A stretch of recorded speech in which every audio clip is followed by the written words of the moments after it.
Caríssimos irmãos, caríssimas irmãs, estamos na iminência do Natal, da celebração do Natal, melhor dizendo, e a liturgia de hoje vem nos falar da preparação da morada de Deus. Nós que devemos preparar a morada de Deus para receber Deus em nossas vidas, uma preparação que vai para muito além da preparação do presépio, da ceia, da decoração da casa e por aí vai. Todo ano é sempre a mesma coisa.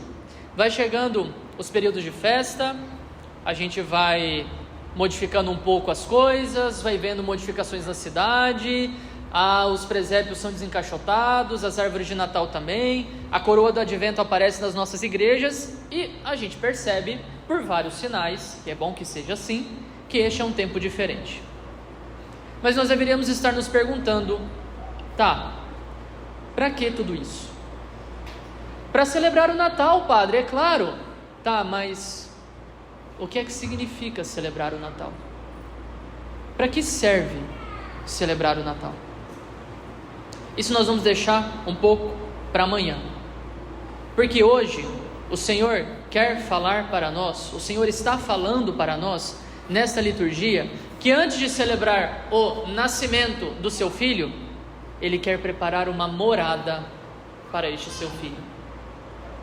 Nós vemos nos relatos do Natal, e vamos ver ao longo dos próximos dias, aquele episódio tão conhecido de José e Maria, que estão à procura de um espaço, de um local, para que Maria e a família, a Sagrada Família, possa pernoitar ali na cidade de Belém, porque José, que é da família de Davi, foi para Belém, a cidade de Davi, para fazer o seu recenseamento. Era uma questão legal, necessária para aquela época. E eles estão lá passando a noite, precisam de um lugar, e não tem hotel, não tem pousada, não tem estrebaria alguma, não tem albergue, não tem hostel, não tem nada, não tem lugar nenhum, está tudo fechado, não tem espaço para receber a Sagrada Família. José tentou, ele se esforçou e já não podia fazer mais absolutamente nada, até que só sobrou uma gruta com os animais, onde o menino Deus nasceu. Mas ali não era a morada de Deus. Onde é a morada de Deus? Onde Deus mora, meus irmãos? Porque se tem uma novidade na nossa fé, naquilo que é a nossa religião, é de fato o fato de que Deus mora em algum lugar e que nós podemos ter acesso a Ele. Padre, é o sacrário, Jesus está presente na Eucaristia. É verdade, mas ainda é pouco. Veja, na primeira leitura, José é da família de Davi, correto? E Jesus nasceu de Maria, filho de José, foi registrado como filho de José, portanto, da descendência de Davi.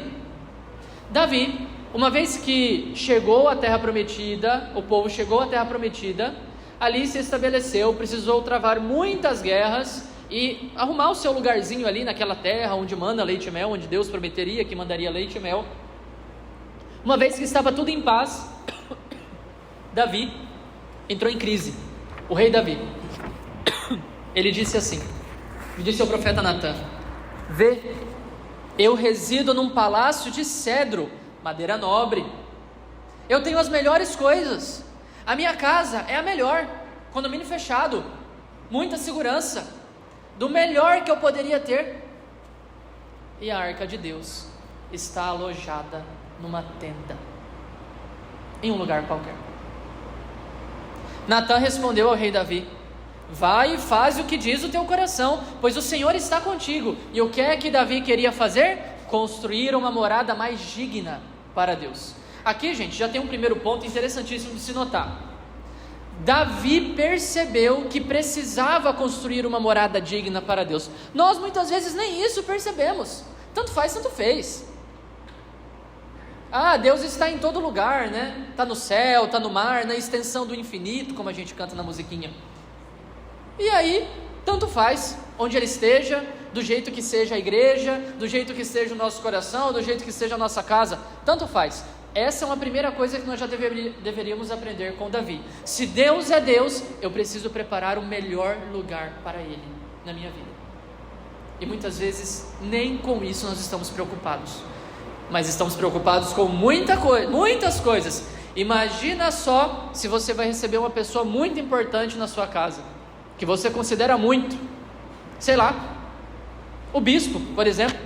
Aqui em Cuiabá muita gente tem memória de Dom Bonifácio, que visitava as comunidades, que estava todos os anos celebrando a padroeira daquela comunidade, de outra comunidade, especialmente depois que ele se tornou emérito, né? A partir de 2004, ele já não tinha mais as obrigações da diocese, da arquidiocese, e então começou a visitar as comunidades e tudo mais.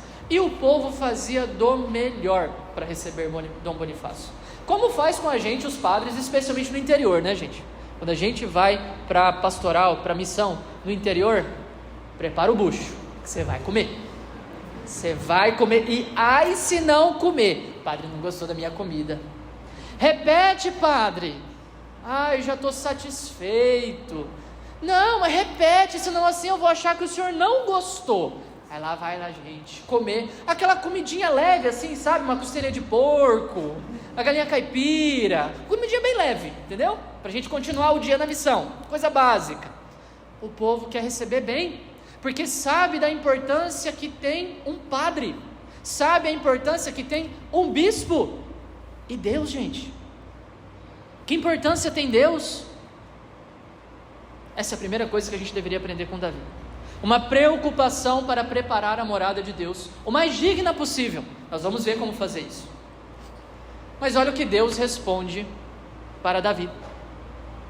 Davi quer preparar uma morada para Deus, e Deus responde o seguinte: porventura és tu que me construirá uma casa para eu habitar? Fui eu que te tirei do pastoreio, do meio das ovelhas, lá no passado, quando o Senhor mandou o profeta ir até a casa do rei Saul e escolher o próximo rei, que era Davi, que estava lá pastoreando com as ovelhas, o magrelinho, novinho, e o profeta recebeu a voz de Deus, que disse: é ele, ungiu. Foi Deus que o escolheu e o retirou do pastoreio. Fui eu que te tirei do pastoreio, do meio das ovelhas, você não fez nada, fui eu, é o que Deus está dizendo, para que fosses chefe do meu povo Israel. Estive contigo por toda a parte onde andaste, e exterminei diante de ti todos os teus inimigos, fazendo o teu nome tão célebre como o dos homens mais famosos da terra. Deus está dizendo para Davi: eu te tirei do meio das ovelhas, te coloquei num trono, te dei força para lutar contra os seus inimigos e vencê-lo, e agora ter paz. Meu filho, você não fez nada disso, fui eu em você. E você quer construir uma casa para mim? Você quer construir uma morada para mim?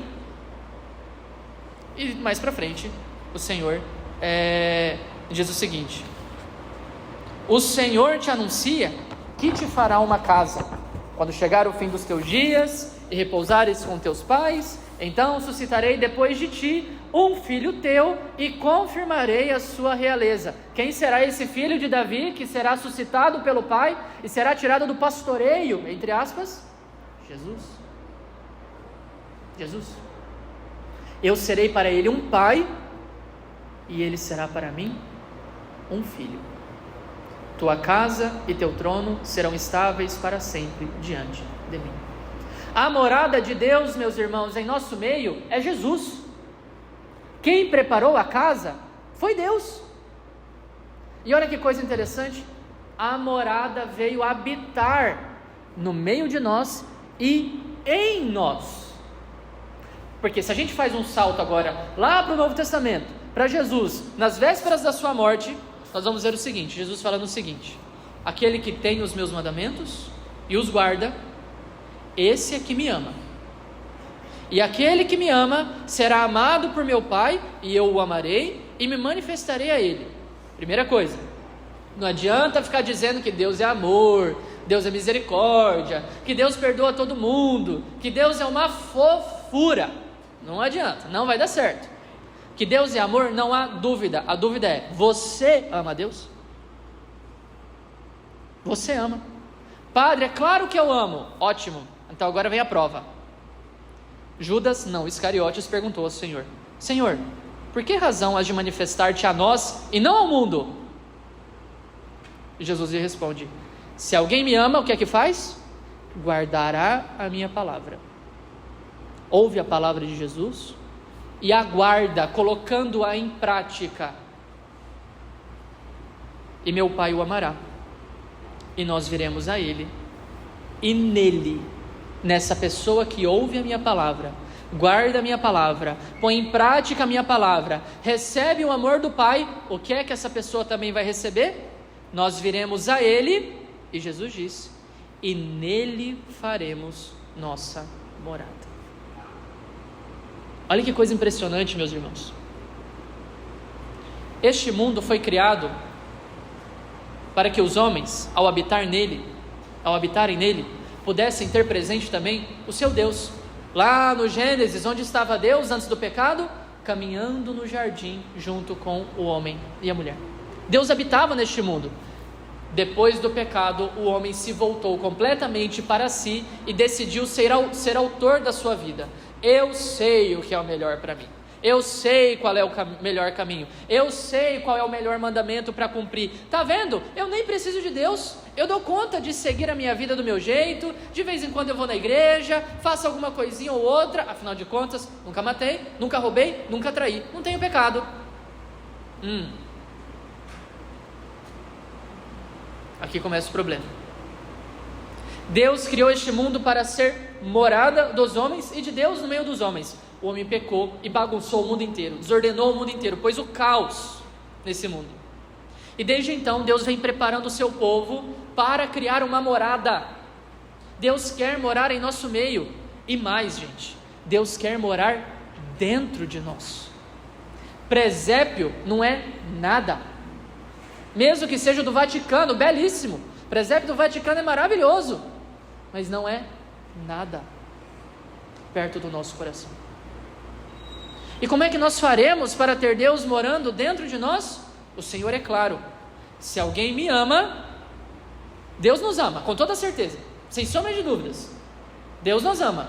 Mas se alguém me ama, guardará as minhas palavras, as colocará em prática. Meu Pai o amará, e nós viremos a Ele e faremos nele a nossa morada. Então, antes da morada, antes, tem o amor dos homens a Deus. Por que somente algumas pessoas percebem o amor de Deus? Por que muita gente acha que Deus é um justiceiro, que Deus está impedindo a gente de ter a nossa vida do jeito que a gente quer, que Deus, na verdade, Ele é muito injusto conosco, que Deus faz o mal a nós, que Deus se esquece de nós, vira as costas para nós, e as crianças da África que estão passando fome? É sempre a mesma coisa. Por quê? Por que as pessoas reagem assim? Não tenho uma resposta assim conclusiva, mas eu tenho uma suspeita. Porque nunca confiaram de fato na palavra de Deus. Querem ser mais Deus do que Deus. Querem dizer para Deus o que é o certo. Eu não sei se você já experimentou mesmo em viver a radicalidade da palavra de Deus, em tomar o Senhor dentro da igreja católica que foi criada por Ele como o único Senhor, a não ficar pulando de galho em galho. Não sei se você já experimentou isso. Não sei se você já experimentou vir à missa todos os domingos e dia santo, como por exemplo Natal e Ano Novo. Segunda-feira é dia de missa novamente, participar da missa. E que alegria, gente, que alegria celebrar o Natal.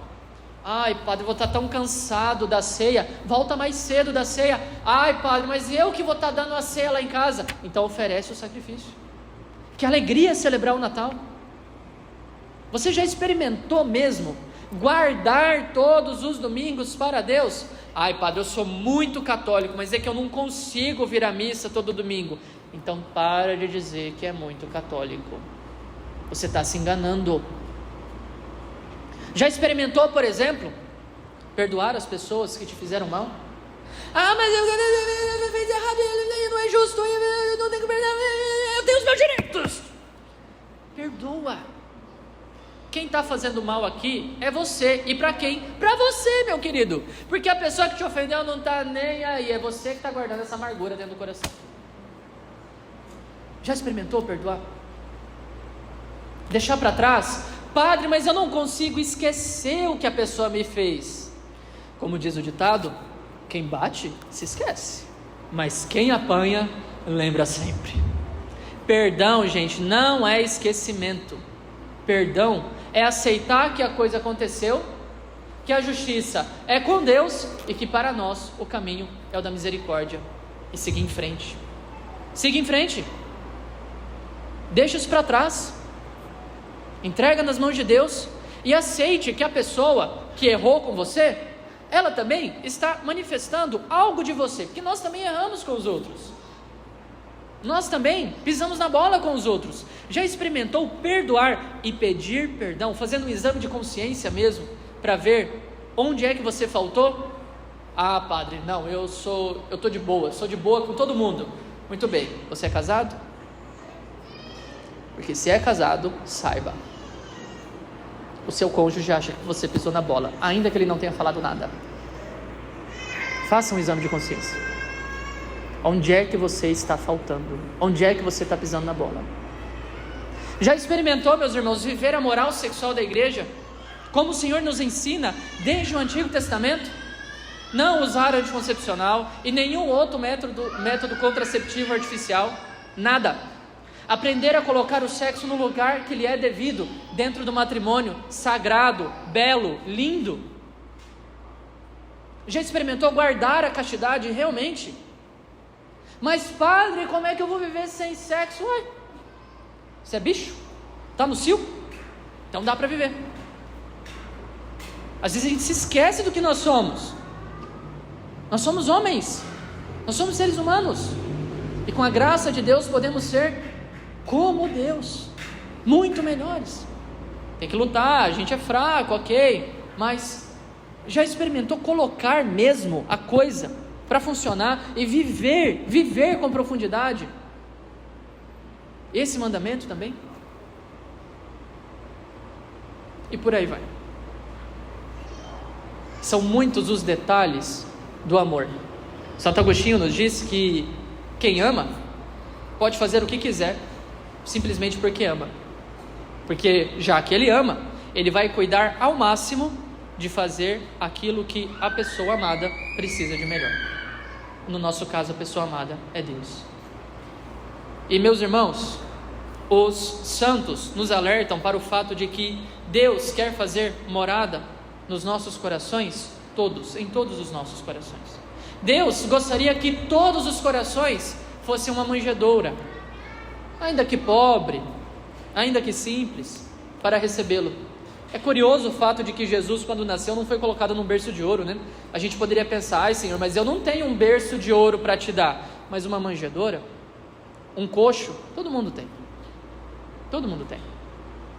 O Senhor gostaria de deitar-se pequenino, como criança, no coração de todos, porque Ele quer salvar a todos.